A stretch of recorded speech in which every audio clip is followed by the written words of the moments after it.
There have been a number of moves recently, both by the SEG Group, which is owned by Ryan Smith, Utah Jazz owner and BYU booster, as well as the Larry H. Miller Group of companies to bring more pro sports to the Utah market. What does that mean for BYU's place in the sports pantheon in this market? We're talking about that, answering your questions, and also looking ahead to BYU and Texas in basketball. You are Locked On Cougars, your daily podcast on the BYU Cougars, part of the Locked On Podcast Network. Your team every day.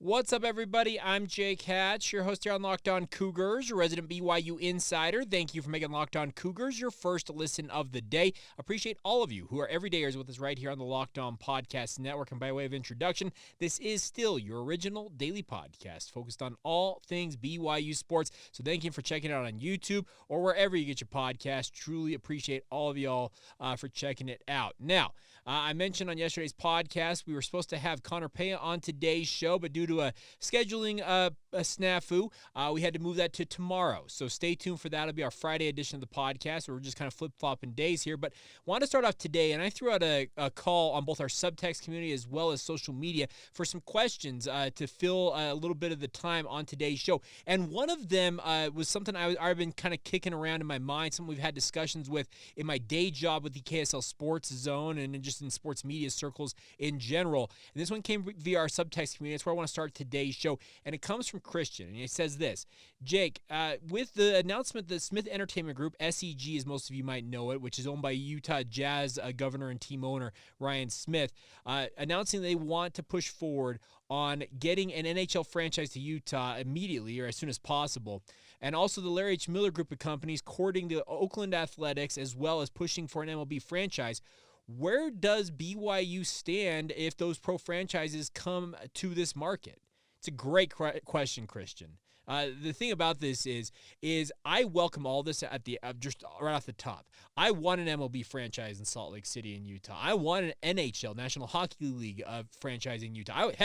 I want an NFL team at some point down the road. That seems more far-fetched than all of them just because it feels like the NFL is printing money and has no real incentive to expand any further. And if they do, it feels like it might be going international over to Europe and the like. But the bigger point is BYU has really enjoyed for decades the fact that they are an outsized I don't know if I'm saying outsized, but they are a very, very strong part of the media game here in Utah and even around the country because there are BYU fans quite literally everywhere in the United States of America and even beyond that. I'm giving shout-outs to guys like my guy Glenn Lumen over there in the Philippines, some of you listening over in Europe. All y'all know who you are and appreciate you guys checking it out.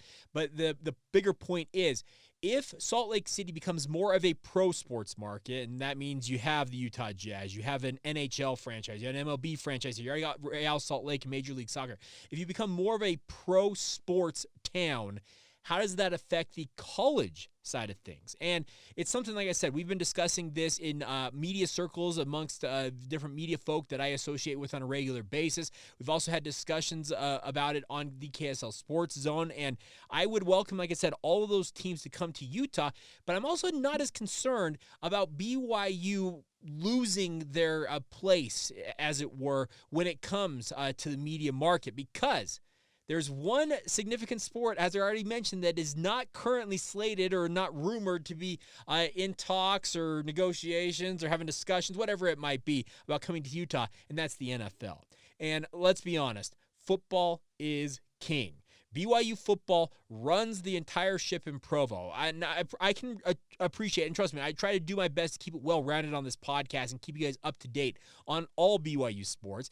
But let's be honest, I spend 70, 80% of the time on BYU football, and for good reason. It is the driver. It is the conversation maker. It is the straw that stirs the drink when it comes to BYU sports. It's the straw that stirs the drink in the just sports media world. Football is king. So yes, there might be a concern because I think you can look at other markets that had pro sports come to town.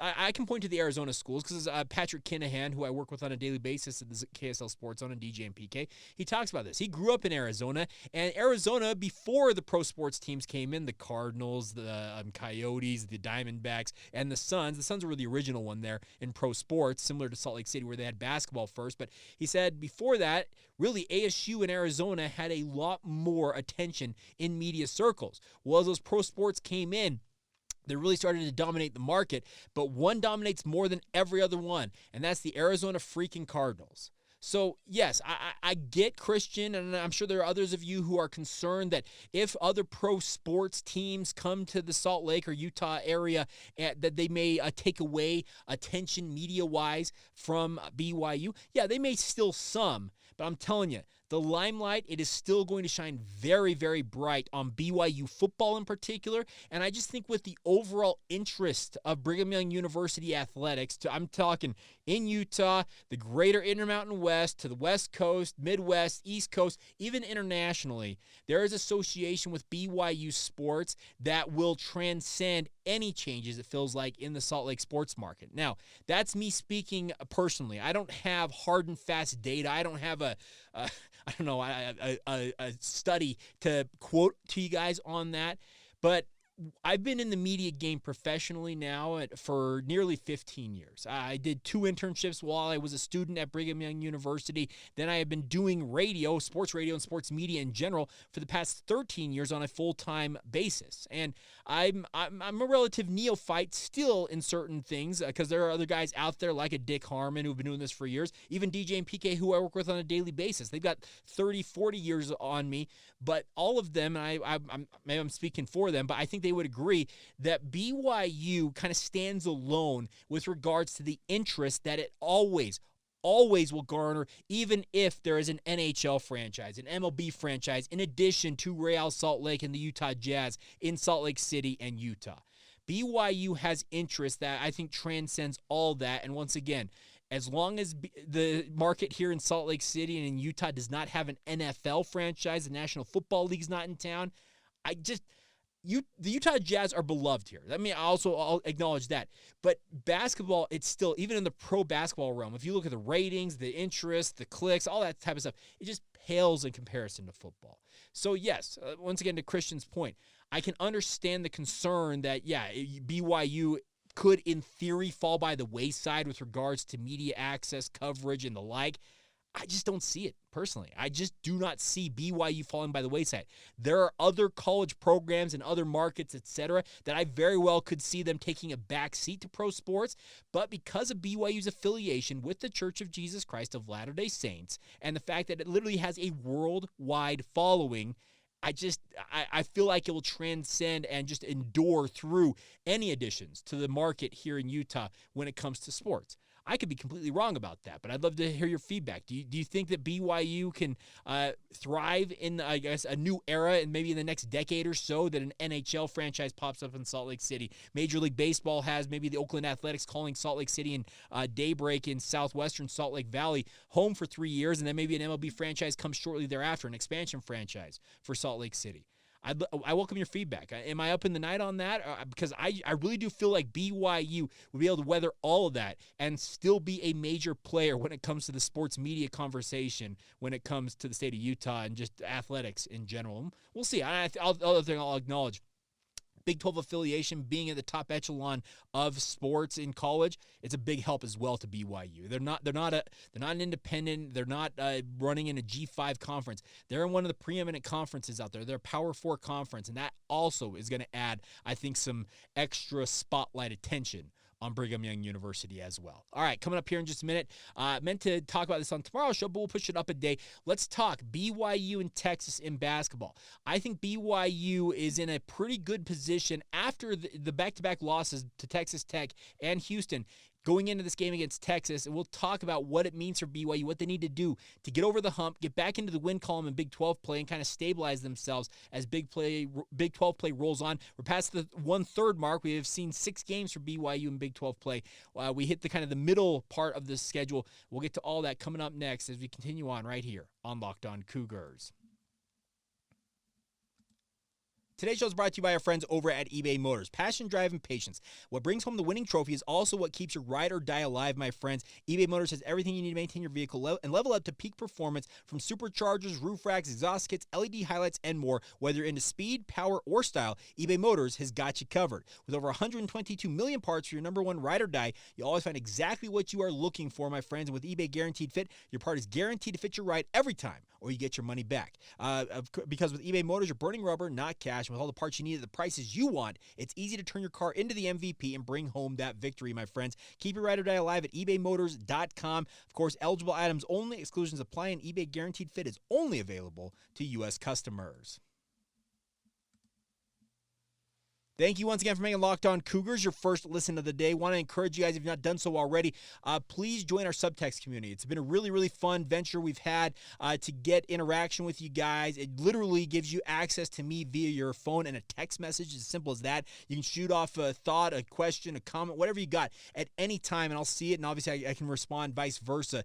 And it's really been fun so far. So thank you to all of you, quote-unquote, early adopters in our subtext community. I know you guys are the real ones because you guys signed up on a whim and really trusted what we're doing with this podcast, and I cannot thank you guys enough. If you've not done so already, you get a 14-day free trial to see if it's right for you, and then $4.99, just $5 a month after that. Supports the podcast financially, and like I said, gives you another direct point of access to myself and the podcast. All right, BYU basketball, 2-4 in Big 12 play. Now, that's not ideal. Let's be real. BYU would like to be 3-3, and they came pretty darn close against Houston. If they had been able to hit, I feel like I talked about it in our postcast edition of the podcast, they had been able to hit one shot, take a lead against Houston, it feels like the completely different feeling for this BYU basketball team. But they are still the number 21 team in the country, and they now are going to welcome Texas to Provo on Saturday. It's an early tip, 12 o'clock. Yeah, noon, high noon.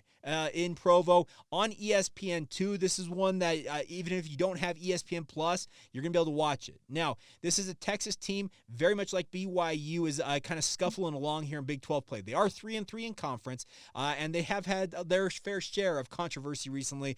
Their head coach, Rodney Terry or whatever, got mad at UCF and saying, we don't jump around and celebrate like we won the national championship and do horns down when we beat a team like Texas. But grow up a little bit. The very next game, they hit that buzzer beater. And what is he doing? He's jumping up and down like they won the national championship on the sideline. I just love the double standards certain people have in sports. But nonetheless, this is a big opportunity for BYU in this game because, as I mentioned, BYU 14-5 on the year, 2-4 in conference play. I have stated once again, I'll reiterate it, that I think BYU 9-9 should be the goal in Big 12 play. And the crazy thing about this is, all of these games BYU's playing, I think, and some of you pointed this out as well in just comments I've had recently, is that I think we're a little jaded, just speaking as media members and even the lay fan, about the era of the West Coast Conference. Remember, when BYU lost games in the West Coast Conference, they were talking Pepperdine, the Pacific, San Diego. When BYU lost those games, they were like anchors, figurative anchors around BYU's neck when it came to the net ratings and their chances of going to the postseason. In the Big 12, it's completely the opposite. These games, with how good these opponents are for BYU, they have relatively little impact, and in certain circumstances even could push BYU's net rating higher with a loss. It's insane to consider, but that's the reality of playing in this Big 12 conference. So be thankful for that. It really is. It's actually a very, very good thing that BYU is competitive in this league right at the outset, but also they're not losing games, and it's like I said, it's not dragging them down with their chances to play postseason basketball. And that brings us to this game against Texas. Texas is 3-3. If you look at KenPom.com, he's giving BYU nearly, I think it's 77% chance of winning this game. He's got BYU clearing the Longhorns by 8 points in Provo. The BPI, the Basketball Percentages Index that ESPN has BYU as a 79.9% matchup predictor, like winning that game almost 8 in 10 times in their predictions. So it sets up for BYU here to get that split. And let me get back to the original point I'm saying. I think BYU should get to 9-9, and it should be the goal for their Big 12 debut. Because here's the thing. If you get that, you're going to be in the NCAA tournament. And the way to do that is essentially week by week, get a split. Okay, you lost to Houston, and obviously you're going to rue the fact that you had chances. It was 220, 212, whatever, to go in that game. That big three from Noah Waterman, as loud as I've heard the Marriott Center in quite some time. And then you turn around and just can't find a bucket to get the lead. But now you go up against a Texas team that's not near the same caliber, at least on paper, of the previous three opponents that BYU has faced. So BYU should be going into this game very confident they can hang with Texas and, I think, honestly, roll past the Longhorns. This would go a long way, once again, to stabilizing things for BYU. Gets you to 3-4, your game under 500, and then you got the trip next week. You have a midweek bye next week, your first bye, I guess, of the conference season before you travel to West Virginia. So if you can pick up these next two games, because Texas and West Virginia in particular are kind of lower tier in the Big 12, and I know that lower tier, it makes some of y'all angry and some of the opposing fans. Well, they're top tier. I'm saying in the Big 12, and it's all relative. The Big 12 is the elite, the far and away the best conference for college basketball. So spare me you're denigrating. I'm not denigrating. I'm just saying where they stand in the standings in the Big 12. And that's set up for BYU to get back to 500. That's the path to getting to 4-4. And that would be a really, really nice spot to be as BYU nears the midway point of the Big 12 race here, the Big 12 schedule. So this is an interesting game against Texas because you can't take them lightly. That's the other thing about this. You can't just roll in thinking you're going to roll them, because I think BYU's learned that lesson in football and basketball, that the Big 12 is an everyday league. You've got to show up. There's no layups when it comes to games like this. Max Abmas is their leading scorer for Texas. He averages 17.9 points per game. He's a very, very capable scorer. Think of what Pops Isaac from Texas Tech did to BYU. Think of what LJ Cryer did most recently for Houston. Well, that's Max Abmas' type of ability for this Texas team. Dylan Disu is their second leading scorer with 15.1 points per game. Tyrese Hunter, 12 points a game. And then Dylan Mitchell with 10.8 points per game. So this is a Texas team that is far more offensive-minded versus what Houston was. Houston's very much built on their defense. They want to lock you down and really make life miserable for you. Texas is more like BYU, where they kind of want to move up and down the court with you and trade shots for shots. So it should I wanted to put yield and lend together. Lend or yield itself to a far more offensive type game on Saturday. This is a big, big opportunity once again for BYU, because the numbers say that BYU should be feeling pretty comfortable in this game. Texas is not the biggest team either. That is similar to Houston, because you look at Houston's roster. They had a few guys 6'9", 6'11", that type of stuff. On Texas's roster, Caden Shedrick is 6'11", and he is the tallest on the roster. There's no other guy listed taller than 6'9" on Texas's lineup. That should give BYU, once again, a chance to have an advantage size-wise, because BYU's overall lineup is very tall and long. That's one thing Mark Pope has endeavored to do, is have a tall, long lineup, and that's a positive for BYU's chances going into this game. I'm very excited to see how BYU matches up against the Longhorns. Now, this is not a not-for-long type deal, because the Longhorns are headed to the SEC next year, so you obviously would like to stick one to them and maybe get some horns downs you'll see in the crowd. Maybe we can get another post-game chastising from Texas's coaching staff, but you got to win the game before you really worry about that. But this sets up for BYU, feels like, to really have a nice bounce back effort out there. Now, like I said, could Max Abmas come in and similar to what Pops Isaac did last Saturday, just in the second half go off and single-handedly seemingly lift Texas to a win? That is very capable, but this BYU team, the positive for BYU right now is they've played some of the best in the entire conference. Baylor, most recently, you had Texas Tech on that run. You also, that Houston team, if Houston shoots the way that they did Tuesday night, that's a Houston team that can make a run to the Final Four, and BYU was right there with them. That is the positive. That is the thing that BYU needs to keep in their mind when they're thinking about, okay, what are we capable of in this conference? You can hang with the absolute best in this conference. Take confidence in that. I'm speaking to BYU as if I'm their coach and actually have a chance to talk to the players. I'm talking to you as BYU fans. Take comfort in the fact that BYU under Mark Pope has surprised all of us. This was a team that was slated 13th out of 14 teams in the Big 12, and very much right now feels like they can hang with everybody in this conference. Now, If you do want to hang, truthfully, you got to start winning basketball games. That's just the simple fact of life, is you got to go out and win these games. Hanging with opponents is one thing, but as I mentioned in postcast on Tuesday night, and I'm going to mention it right now, you can hang tough, you can be right there at the doorstep, but at some point you got to kick the door in and you got to break through and get that W. And this Texas game sets up to be that type of a game, it feels like, for me. Knock down the door, show what you're capable of, take care of this game, and find a way to make sure that you don't make it any type of question down the stretch. BYU, the 6 games so far, have been games that BYU has struggled in the second half of these games.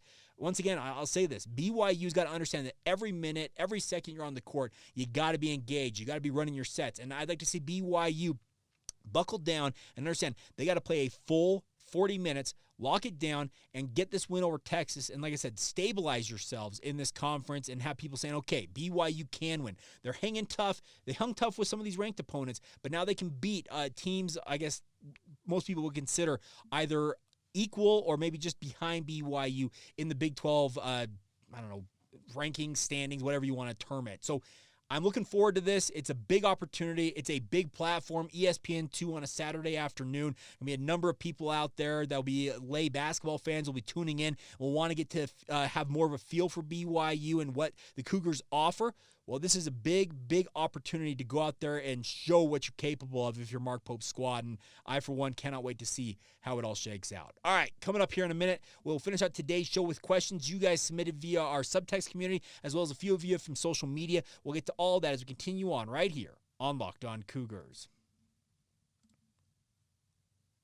Today's show is brought to you by our friends over at Utah Community Credit Union. They have a new feature called Learn and Earn. It's the UCCU mobile banking app's way of paying your entire family to learn about money. All of us want to be smarter when it comes to our finances, my friends, and Learn and Earn breaks down financial topics into fun, bite-sized educational games like quizzes and trivia. Every time a family member completes a topic, you earn points that accrue and can be redeemed for gift cards to stores like Amazon, Apple, Sephora, Walmart, Nike, and many, many more. I've told you guys I've been a UCCU member since I was 8 years old. I recently got my first gift card via Learn and Earn, and I'm well on my way getting my second. I had an Amazon one the first time. I'm going for a Nike gift card this next time, but the best part is there's age-appropriate content for every member of the family. Y'all can compete against one another and track your progress on leaderboards, and more importantly, Learn and Earn is inside the UCCU mobile banking app, so you can play it anytime, anywhere, and the more you play, the more you learn, and of course, the more you learn, the more you earn. Learn and Earn, part of UCCU's award-winning Be Money Smart Youth Banking Program, helping kids, teens, and parents have fun while becoming more financially literate together. It's all courtesy of your friends at UCCU. Love where you bank. Thank you once again for making Locked On Cougars your first listen of the day. Appreciate all of you for being a part. If you're watching this on YouTube, make sure you guys check out Locked On Sports Today. It's your 24/7 streaming channel on YouTube with all of the coverage you need from the Locked On Network. Team-specific stuff, National League-wide, NFL, NBA, MLB, college. They got it all for you guys. Subscribe to it today. It's Locked On Sports Today. Get it on YouTube, and really a fun feature. It's a kind of the first ever endeavor in YouTube to have a 24/7 sports streaming channel. Yours truly is featured on there from time to time. It's a really, really fun thing, and I encourage you guys to subscribe to it if you have not done so already. All right, question time. Let's start off with a question here coming in from Nick Chadwick, and Nick has been a long-time listener. I appreciate the fact that, Nick, you've made the transition over to our subtext community. It says, Weston Port and Aaron Dunn. Don't hear much with regards to BYU and them being recruited. What are the chances to get them at BYU? And that is a great question about that, because Weston Port is a 4-star prospect from Orange County, a guy who is very, very close with a guy like Reiner Swanson, but he plays defense. He's a star linebacker down there. I would assume that BYU is still very much engaged with Weston Port. You may not hear as much about him or BYU on him, but from what I understand, BYU is very keenly interested in him, and we'll see how it shakes out. But he's got opportunities everywhere. Same with Aaron Dunn. Maybe you don't know the name Aaron Dunn as a lay BYU fan in recruiting circles, but get to know his name. Aaron Dunn is a mammoth offensive tackle prospect at Spanish Fork High School. He has got offers coming in left, right, all over the country are coming to Spanish Fork to check him out. He's got, I think it's 6'8". He's like 270 some odd pounds. He's just like a prototype offensive tackle. Keep an eye on him, but BYU's been on him as early as anybody, it feels like, and we'll see how they hang in there, because he would be a very, very nice pickup. And then Nick also adds this, it might be time to press Connor on his little brother, Austin, who is taking in a ton of offers. Austin Pay, you want to talk about Aaron Dunn blowing up? Austin Pay from Lone Peak High School, who is the younger brother of Connor Pay, he is getting offers. Wow. Alabama type, just all kinds of big-time offers. It wouldn't surprise me if Austin Pay becomes one of the biggest prospects, just literally, if you look at star rating, offers, however you want to measure it, before all is said and done. I think that BYU's got as good a chance as anybody at Austin because of his dad having played there. His older brothers are playing there. Trevor will be coming home from his mission soon, but I'll have to ask Connor about that. Maybe we can ask him a little bit about that. I know he's been kind of, he doesn't want to speak too much for Austin because it's Austin's decision in the end, but we'll have to see if we can get more on that. Next one, Jake, by the way, how many BYU players do you think will opt into the new EA Sports college football game? All of them, I sincerely hope will. And I think that the vast majority of guys who I've talked to like all the players on BYU's roster, but when I have had those conversations with them, these are kids who grew up with the EA Sports game, and they have wanted nothing more than to see themselves in a video game. So I would imagine that the vast majority, if not all of BYU's players, will opt into it. Now, the parameters, how much you're being paid, that's all TBD. But I've got my PlayStation 5 all ready to roll, and I cannot wait for that game to come out, and it better be done by July, or else I am going to be irate because I need that game back in my life. I'm a mid-30-year-old man who's got 3 kids now. I'll tell you what, I owned every version of that college football series from EA Sports until it went away in 2013. The 2014 series was the last one. I had an Xbox 360 that died just last year that I was still playing NCAA 14 on until it died. I need EA Sports. I need EA Sports college football back in my life, and I hope the BYU's players are all in on it. Christy Dunn says this, I've heard people say a lot that the basketball team needs somebody like Jimmer Fredette that can step up and make plays for the team to help them stay in the game for the whole 2 whole halves. But then this. But when the football team was struggling, people were calling out players who were trying to do too much, and it was detrimental to the team. They talked about everybody doing what they're asked. They're 111th. They're not trying to be the hero. Why is it different, do you think? That's a great question, Christy, because you have 5 players in basketball. They all need to work, obviously, in concert with one another to have success on the basketball court. The thing about basketball, because there are smaller numbers on the court and the fact that it's more of a, I don't want to say it's a skill thing. The ability to throw a basketball in a hoop is a preternatural skill that very few people like a Jimmer Fredette have in their back pocket. So it really feels like a closer or a star basketball player is going to stand out more and keep their teams in more games than maybe the best football player because there are just so many more bodies out there. Maybe there's more variables, as it were, in football. Yes, football at times, yeah, I talked about it on this podcast all the time. Just do your part. Try not to do too much. Try not to step on your teammates' toes. Football is more about working in concert with one another. Everybody's got to do their part in a play to have it be able to have it run successfully. I got that out. All right, nonetheless. So, yeah, basketball is, I think, just more because the numbers are so small and the fact that one player can dominate so much more heavily. That's why you kind of hear the 2 different storylines when it comes to those sports. Hopefully that makes sense. And if it's not, please feel free to reach out. I'd love to help clarify a little bit more for you guys. Tyson Clark asked this, what does the first season for BYU baseball in the Big 12 look like? Tyson, that is a great question. I know that Trent Pratt and obviously the Cougars want nothing more than to go out and surprise people in the Big 12. We saw the preseason All Big 12 team was announced just yesterday, and no BYU players were on it. I'm not surprised by that at all. In fact, BYU softball stunned me that Hunter Ava, who, by the way, Hunter Ava is a very, very good softball player, but the fact that she made the preseason All Big 12 team was just incredible to me because these are 2 very, very strong softball and baseball conferences. If you ask more about baseball, I don't know necessarily what to expect quite yet. I want to see the media poll that's supposed to come out, I believe, today or tomorrow. We'll see if we can update you on that. But it wouldn't surprise me to see BYU near the bottom of the baseball poll just because this is a Big 12 conference that's got elite baseball talent. And we'll see how the Cougars fare. But I'm going to try and get Coach Pratt on the podcast. I've enjoyed the limited conversations I've had with him in the past. It was back when it was Coach... the previous head coach. My name's escaping me. Mike Littlewood. When Mike Littlewood was the coach, we had him on the podcast a few times, and he was very, very fun to talk to, and we'll try to do the same thing with Trent Pratt and get a better feel for you, Tyson. It's a great question that, honestly, I just don't have a feel for right now. I'll have to do some more digging on that. Jimmy White Jr. says this, Jake, do you think that the Big 12 and Big 10 will ever change their name since the number of member universities is different than how many, the number obviously constantly changing, and obviously there's 16 teams in the Big 12 next year, 18 teams in the Big 10. If so, what do you think would be some good replacement names for those conferences? I would hope that the Big 12 considers changing at some point, but it's already kind of just ingrained in people's minds. The Big 12 Conference, that logo and just the brand name is there. So I can see why the conference would have a hard time switching that up. And that's going to be the biggest concern, I think, if the Big 10 or the Big 12 were to change their name.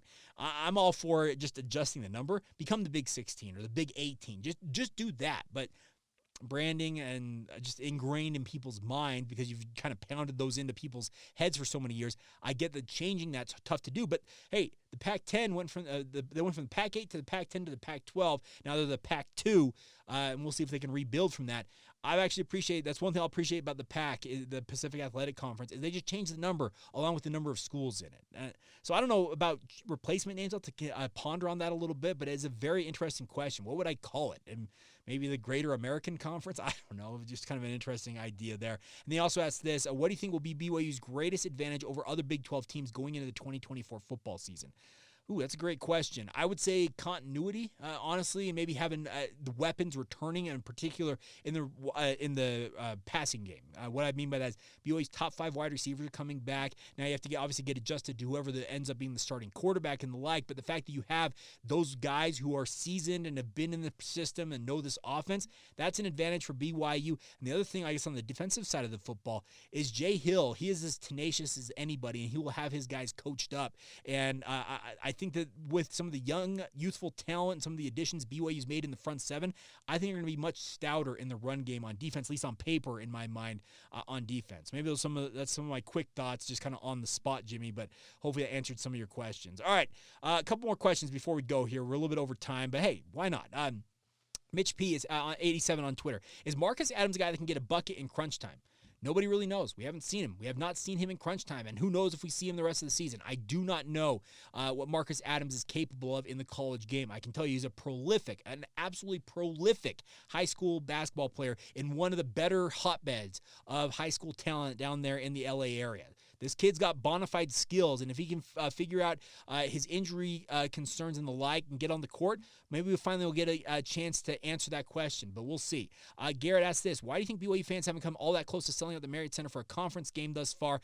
Texas is currently slated to be sold out on Saturday. Do you think it's mostly due to prices increasing over the last few years, or is the West Coast Conference, has it affected the fan base?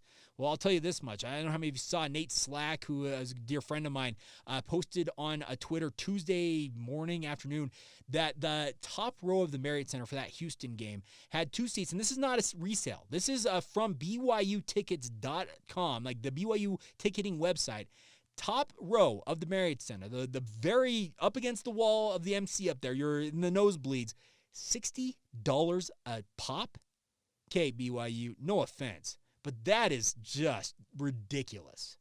$60 for those seats? Sorry, I'll go to a Utah Jazz game. I'll go to almost any other sporting event and get multiple tickets for that price. That is just ridiculous for a get-in price. The idea of asking the lay BYU fan who maybe gets one chance a year to go to games to pay that type of money to sit at the very top, the very back recesses of the Marriott Center, and I'm not saying the Marriott Center's got a bad seat in the house. It doesn't really. It's actually a really well-designed venue in that regard, I think. But that's bench seating, and it's $60 a pop, especially when you can go on secondary markets for that game. And there were $20 and $30 tickets that were closer to the action, maybe not by much, a few rows, but that's the biggest thing for me is they may be pricing BYU fans out. I got a massive concern on that. All right, a couple other quick ones here. Oh, Talon Jones asked you about BYU baseball. He says 24 and 28 last year. The program is a non-factor in the college basketball landscape. He says Brent Herring is fired as the cause for the 2023 struggles, so they can't claim a rebuild. Is Pratt the answer? Talon, that's a great question, similar to the question I already answered on BYU baseball. We'll have to dig into that and see what we can find out, but I think that Trent Pratt may get a little bit of a grace period here with the Big 12 because it's so much better. I know the West Coast Conference was good. Big 12 is kind of the next level of college baseball, and you're going to have to adapt to that. It's a really interesting part. Daniel Rigby, how many teams from the Big 12 make the tournament? Ooh, geez. 10? I don't know. It really is that good of a conference right now. It'd be incredible to have 10 of the 14 teams make it, but that gives hope to BYU. You get to 7 and 11, 8 and whatever, 8 and 10, 9 and 9. You'll be in that group, and you'll have a chance to go dancing. That's the fun part about playing in this conference. Another one, a good friend Mandy Jones. What's the cryptic post from A.J. Vongpachon about? Is he declaring for the NFL? I put out a video, and yes, A.J. only had the 1 year, Mandy, to play at BYU. So he's essentially just posting about his time at BYU. He is headed to the NFL. He was a graduate transfer from Utah State, so he will be moving on, and we'll see what happens there. And then 2 other questions real quick. I'm going to fit these in real quick. Our good friend Wild Turkey Fart Blunt, of course, good friend Ryan. Who are some of the guys you're watching that are on the bubble and could potentially move on after spring ball for BYU football? Keep an eye on that quarterback room. There are just way too many bodies in that quarterback room, and it's nothing against the likes of Cade Fennegan, Nick Billups, those type of guys. They've been in the program for quite some time, but the writing very well may be on the wall right now, maybe even more so after spring ball, that if you want to play, if you want to actually get on the field as a college football player, it may be time to move on. They've got to thin that room out a little bit, and whether that's them being asked to move into the transfer portal or them doing that of their own volition, keep an eye on that. I would also watch potentially maybe some of the safety group as well, just with how many bodies there are in that safety group and the fact that they're all healthy and competing for time. Do guys that saw playing time last year get upset and maybe decide to make a move elsewhere? That's also one I would keep an eye on there. And then Ryan Welling, with Harbaugh leaving Michigan, is there anybody BYU heavily recruited that we should keep an eye on? There's that offensive lineman. He's currently in a bishopric back there at Michigan. He's a reserve offensive lineman. He served his mission in Orem, Utah, and really never, what was his name? Man, it's escaped me. He's from Colorado, and he was a guy that BYU wanted both times at high school, and then obviously when he was on his mission, they wanted to bring him to BYU. He never really showed interest. I'm trying to remember his name off the top of my head, and I'm struggling to remember. His brother actually played in the program at BYU for a time, but I think you all know who I'm talking about, and you'll correct me in the comments, and I appreciate that. But that's one to keep an eye on, I suppose, if he decides to leave Michigan. Honestly, Michigan's got so much talent. The biggest question is if it's Sharon Moore who takes over for Jim Harbaugh as the guy who was the interim this year and very easily could slide into the head coaching position. Does he keep the roster intact? And those guys just say, we want to run it back. We're the defending national champions. Why in the heck wouldn't we want to run it back? That's the bigger question, I feel like, Ryan, versus maybe trying to pluck a guy here or there. But I guess that's the biggest thing for me is we'll keep an eye on what happens, and we'll kind of dig into that a little bit more as things move along here. All right, so there you go. That is all the time we have on today's show. We are way over time. Wow. Extended edition of the podcast. So congratulations to you guys who stuck with us this entire way. Thank you to all of you, honestly, for all of your support of the podcast. And obviously, we'll be back tomorrow. Fingers crossed that it works out this time with Connor Pay. I'm assuming it will. He was very apologetic for missing out on recording with me. But we will have that tomorrow for you guys. And obviously, coming up Saturday, BYU in Texas. We'll get a postcast out on that front. So it's going to be a busy time, obviously, with basketball rolling on. But big thank you, as always, for all of your support of the podcast. Thank you for making it your first listen of the day. Thank you to all of you who are everydayers with us right here on the podcast. And until next time, this has been the Locked On Cougars podcast. See ya.